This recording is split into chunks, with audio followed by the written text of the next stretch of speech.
खिड़कियाँ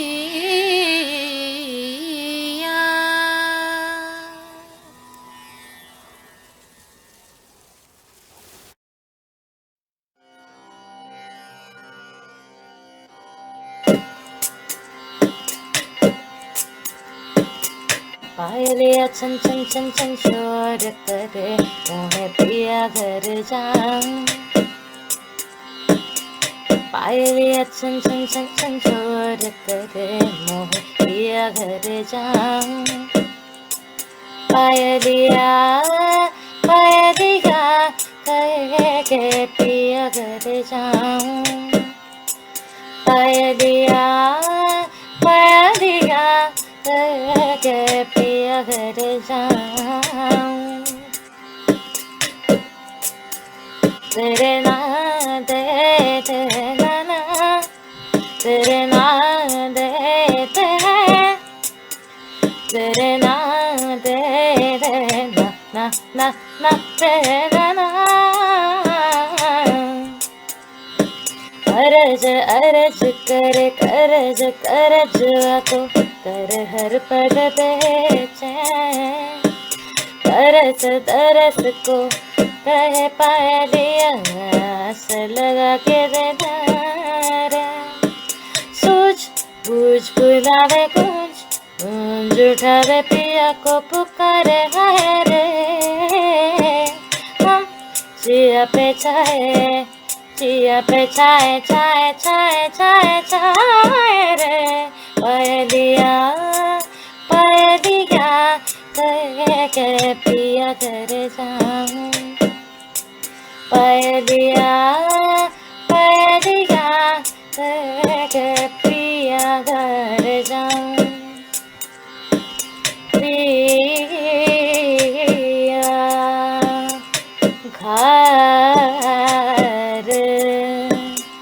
जाऊं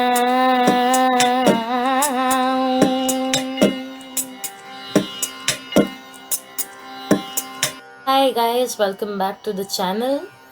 Hope you all are keeping well, being safe, being extra cautious, especially those on the subcontinent. The burden of the disease is way too much. It's way too much, and no matter what a lot of the media says, just listen to the public health professionals and believe in the truth that community transmission is real for the SARS-CoV-2 virus or the COVID-19 disease. Anyway, after this entire broadcast issued in public interest, let me dive into the topic that we are discussing today. How on earth are we sending ourselves warning signals before the development of mental illness? It's nothing very surprising. It happens with any sort of illness in your body. I will give you a very crude example to explain, to give an analogy with. So, for example, if you're a person suffering from migraine, and migraine with an aura, so an aura is something that you feel before you get the headache. So you either start smelling something really, you have a very weird sort of smelling sensation, you start smelling something very unpleasant, or some people have it with light, so you suddenly either the light is very bright or you see different colors in the light, and it's very uncomfortable for your eyes to perceive. So these are indicators that the migraine is coming and the headache will hit you fast. So the moment people start getting that aura, they immediately take the medication so that the intensity with which the migraine comes in is either completely flattened or the intensity is reduced to a great extent. So it's the same thing with mental health also. So with mental illness or with mental health, so when when the body is developing some sort of a deficiency, either a neurotransmitter deficiency or or other like social or environmental deficiency which is contributing to mental illness. The body warns the individual, as well as because mental health is such a it is so dependent on social elements. So this also gives an indication to other people, that you also give an indication to other people that you might not be okay. But it's very important to develop a procedure or develop a method to actually understanding this and to grasping this warning. This is what we want, because the moment we grasp it, we, as a patient or as a peer, as a support system, you would not want that person to further plummet down into the abyss of mental illness, because it keeps bottling up, and then it explodes. So the same psychology, I have come up with this video today. So what we are going to talk about is building up of an interpretive approach to words. Strange, vague. Okay, so people with mental illness, or in general, other people also. Most of the people in the world have a tendency to write things down. I'm not saying it in terms of being a very good writer, or writing in terms of professional caliber, nothing at all. Just writing, penning thoughts down. That's how the origin of social media happened, that you started penning your thoughts down in a public platform, right? So the same concept, a person with mental illness very often will put up social media posts, or written posts on any sort of a platform, which may be perceived as heavy for the regular population, so nobody really bothers going into it or anything, and just a superficial like is enough. But what if I tell you that these small posts, or these posts on Instagram or social media or Facebook, these words, they hold key toward understanding a person's mental health level. It is very important, and this is where the interpretive phenomenological analysis from health research, from qualitative research, plays a very important role. I just coined very heavy terms, so let me just explain to you what analysis is first, and then what is this interpretive phenomenological analysis, or in short what I will call as the IPA. Okay, so what happens, what is analysis? So what do we analyze, or what is analysis? Analysis is basically examining or inspecting something which is an outcome. Okay, you have done an experiment, right? You have probably put in the acid. Okay, now you are putting in the base. Once you put in the acid and once you put in the base, then you are analyzing what is happening between the two. So you are examining, you're looking, you're observing, okay, trying to decipher what is going on. That is analysis in simple layman terms. Now coming to IPA, or interpretive phenomenological analysis.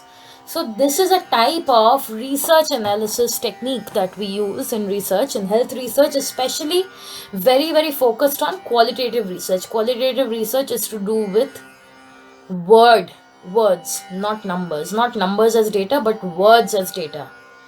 Okay, so IPA is a branch of that. So here I have a paper actually on this is a paper on the need for qualitative research in suicidology.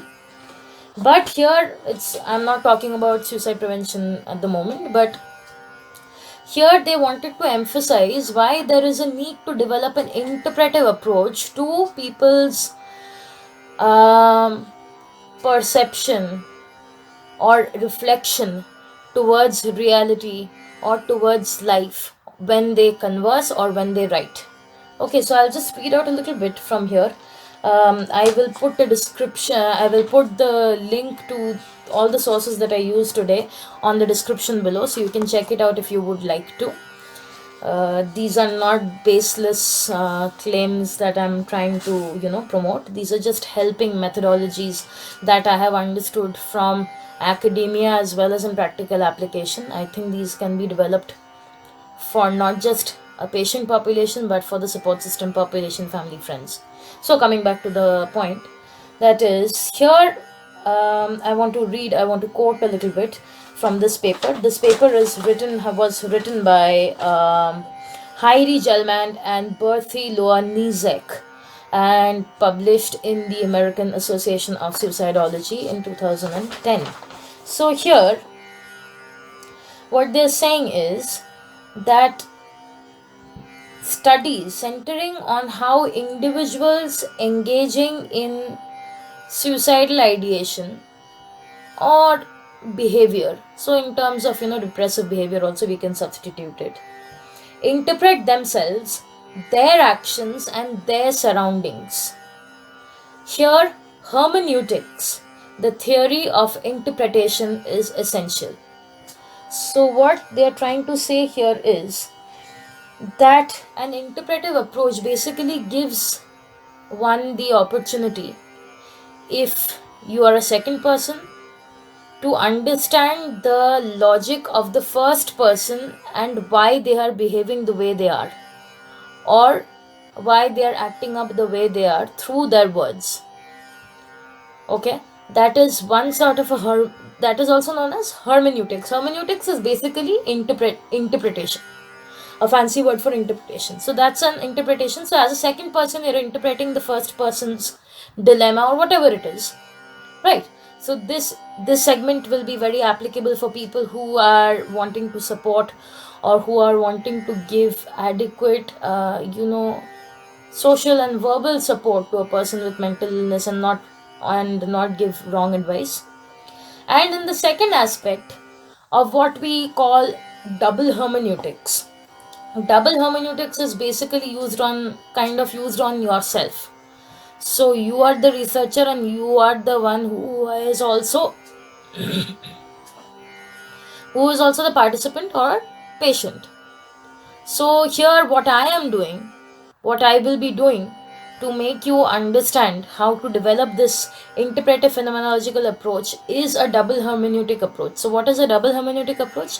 Wherein you write what you express, or what you write, or what you say. If there is a record of it, you go back to it, retrospective study. So you go back to it and then you interpret it from the first person point of view, that what was my thinking at that point of time, what are the words giving me the imagery of, what was the state of mind at that time. And then that can help you chart the trajectory of your emotions, your moods, which at what times of the year maybe you're feeling that kind of, you're finding such themes, you're finding while interpreting your own words, that you're finding themes that are exclusively much darker. They're coming from a much darker place, from a more hopeless place, and then sometimes there is some sort of fighting back sort of an emotion also felt in some posts, but at a different time. So recording these things not only helps you get an overview of how your mental illness looks like visually, very very important to visualize basically what your mental illness looks like. It's an occult disease, nobody can see it, it's very difficult to manage, very difficult to talk about that as well. So this is basically the crux of why I'm introducing the IPA analysis method, to understand warning signals given by your own body to alert deteriorating mental health conditions. So, going back to the IPA analysis, let me explain to you uh, what is phenomenological exactly. Phenomenological means a detailed examination of a participant's life world. It attempts to explore personal experience and is concerned with an individual's personal perception or account of an object or event, as opposed to an attempt to produce an objective statement of the event. So, as I was saying, that when you're using the double hermeneutic approach, when you're using this the IP analysis on yourself, this phenomenological approach is very important. That is that you are basically examining the your own life picture, per se, life snapshot, through the words, in a subjective manner, through the words in a subjective manner. Why I'm saying, because the words when they're put in sentence, like, they will not have the same meaning in every sentence. They will have a very different meaning. So once you see the environment of the words that you have forecast or that you have written, then it becomes easier for you to understand the imagery of that thought process and the perception of that thought process, and then uh,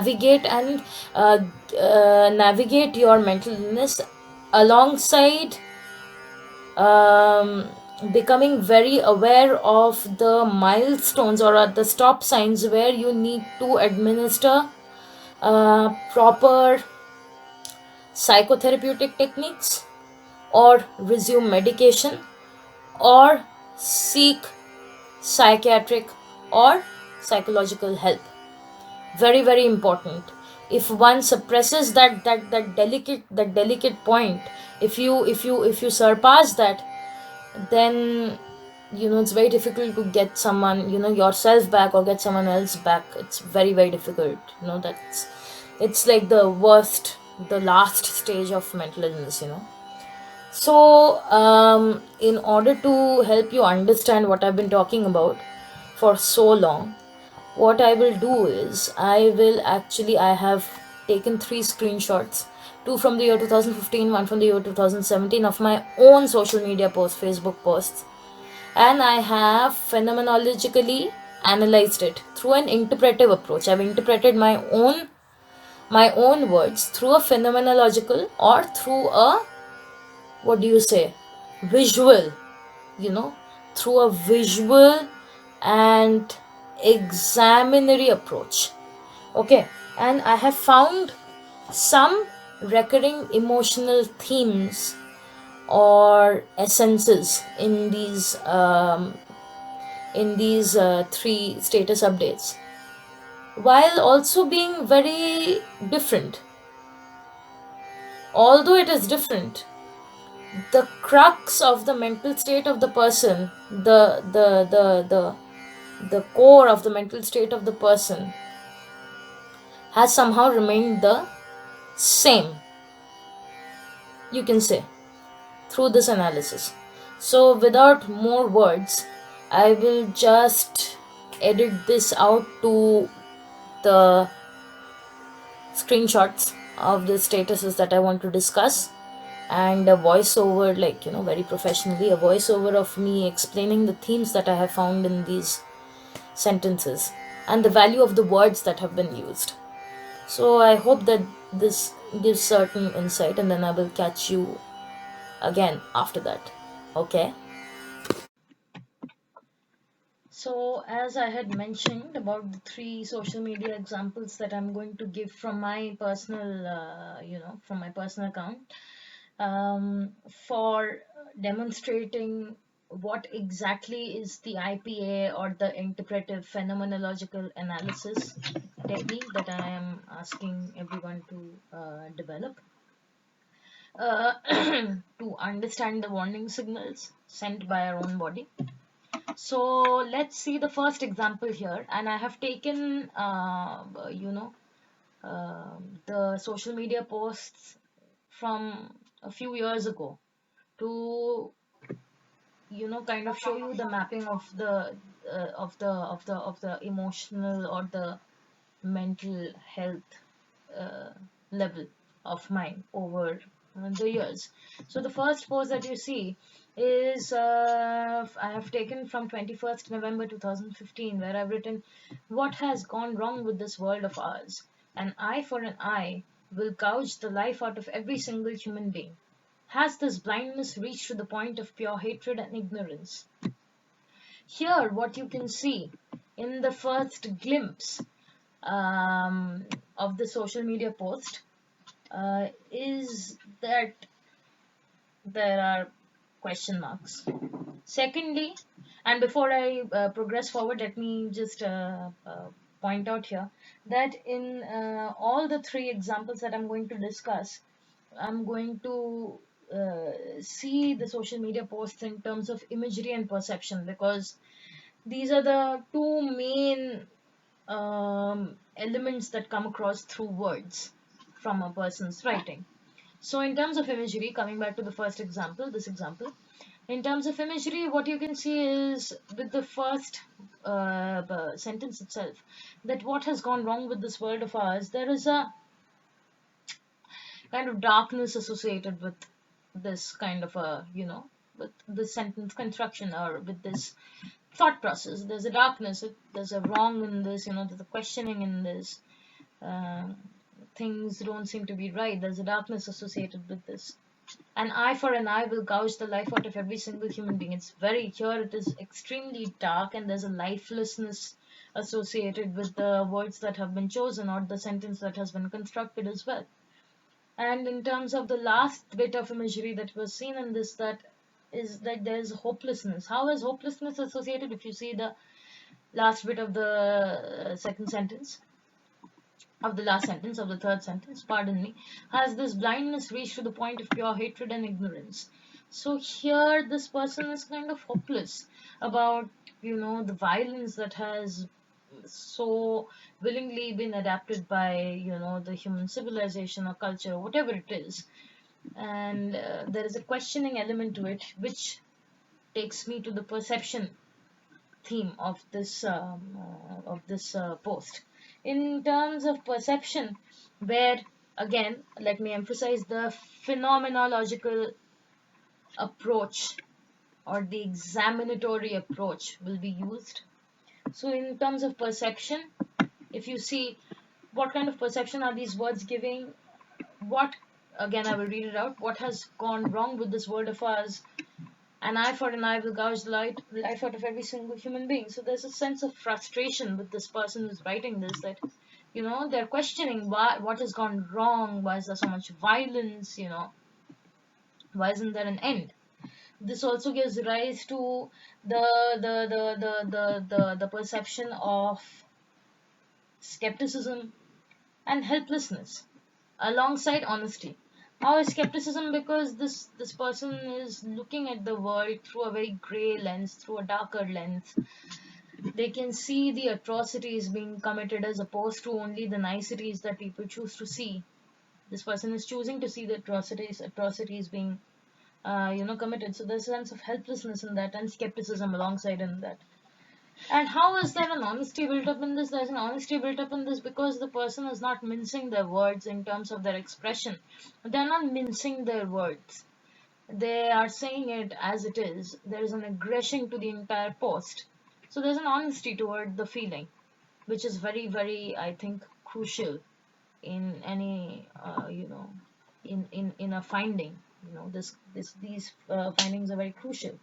Now, coming to, do a comparative analysis, as I would say in my research and medical jargon. So, in comparison, I've taken this post. This was done a little earlier than the previous post that I had shared. This was done on the 26th of June. So here I have actually basically shared a post on the legalization of marriage equality in the US. That was the Supreme Court's verdict that year, I believe.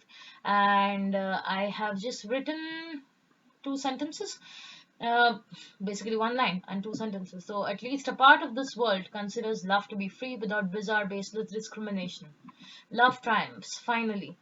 So here, immediately in the beginning of the sentence, of the post that I've written, at least a part of the world considers love to be free. This entire phrase gives you an imagery or inkling that there is an element of trapped feeling to this, you know, an enclosed feeling to this.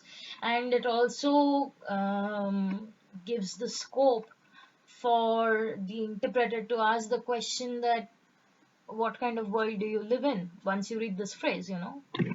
So after that, once you go to the second bit of the first sentence, love to be free without bizarre baseless discriminations. Here what you can understand, this needs to be understood through a perceptive angle, because imagery, you can't really say imagery in this, but you can see a perception in this, that there is a questioning element to this person's thinking, the one who has written it, that there's a questioning element. How do I say that there's a questioning element? Because they're saying considers love to be free without baseless discriminations, which means in hindsight, somewhere this person is actually encountering or has visually seen discriminations based on the name of love, which has been normalized to them.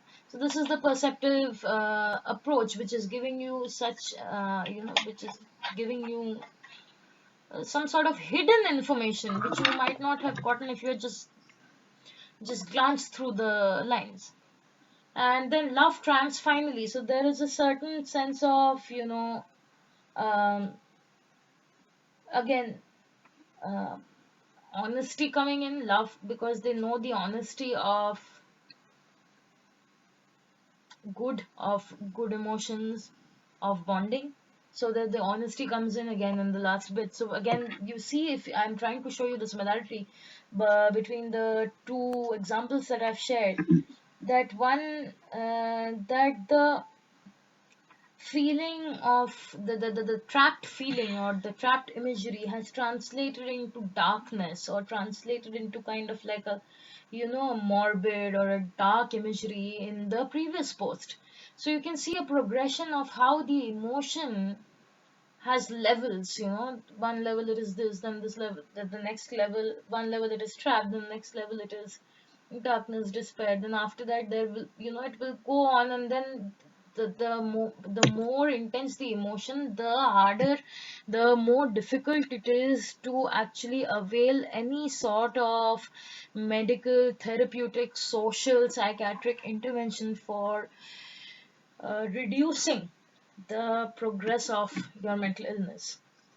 Um, and lastly, coming to the third example, this is a more recent example from 2015, and I've jumped to 2017 to show you how the core structural element in terms of the um, emotional or the uh, observational aspect of a human being is layered. The foundation is the same, but it gets layered and layered and layered, and then becomes like a thick core, just like the Earth's core. The Earth has layers, right? The core, and then there's the mantle, and then there's the crust. So it's exactly like that.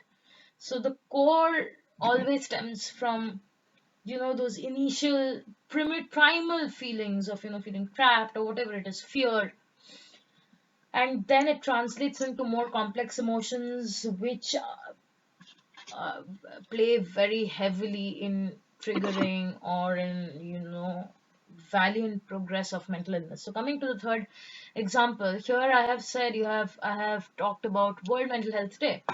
So this was on the 11th of October 2017. I've written, happy World Mental Health Day, everyone!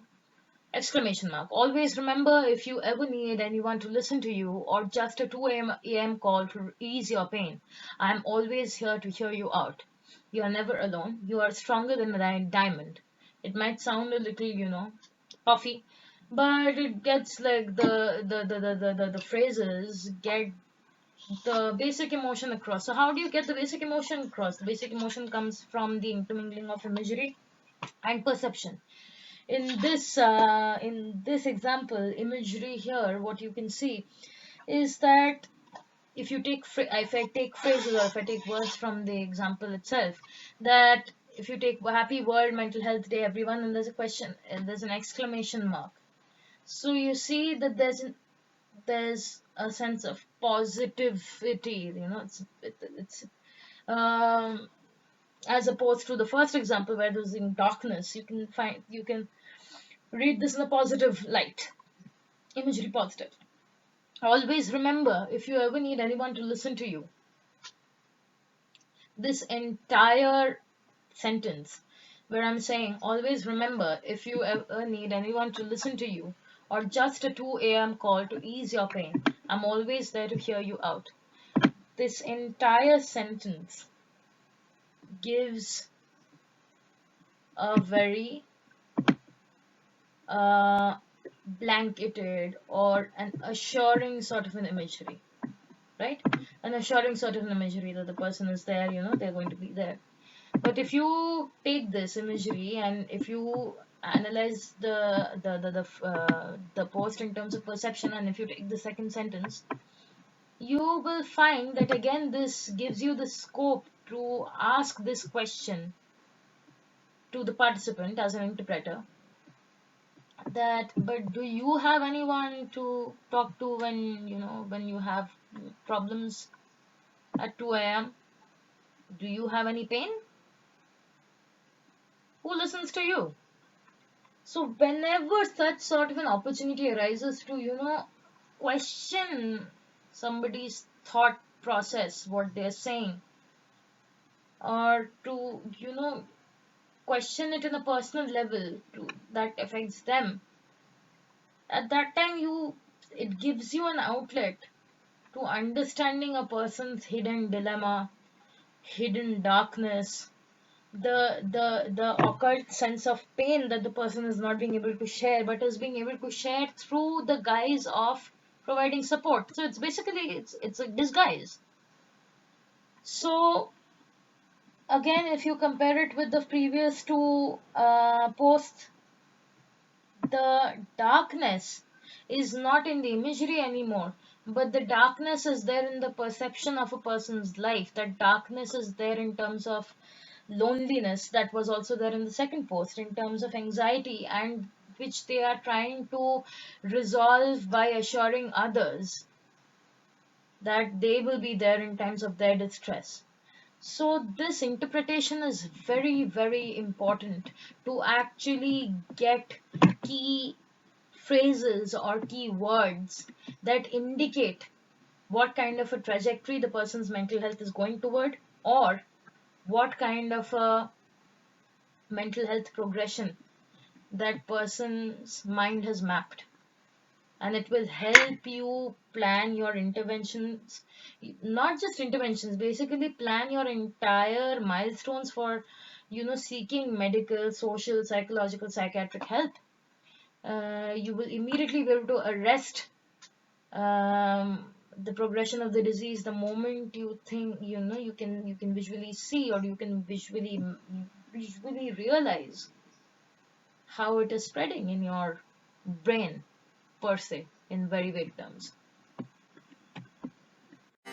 The three examples I discussed with you, I hope it is clear on what kind of a what kind of an analytical tool I am talking about developing that can be used in your daily, in your regular world, in your regular lifestyle. It is something that is done, writing is done very commonly. You always write something or the other on social media, either commenting or whatever it is. But it is good to have a system or a process through which, if you have mental illness, then it is very beneficial for you yourself to become self reliant on the timeline of you wanting to get adequate assistance in terms of medical, psychological, social, all, you know.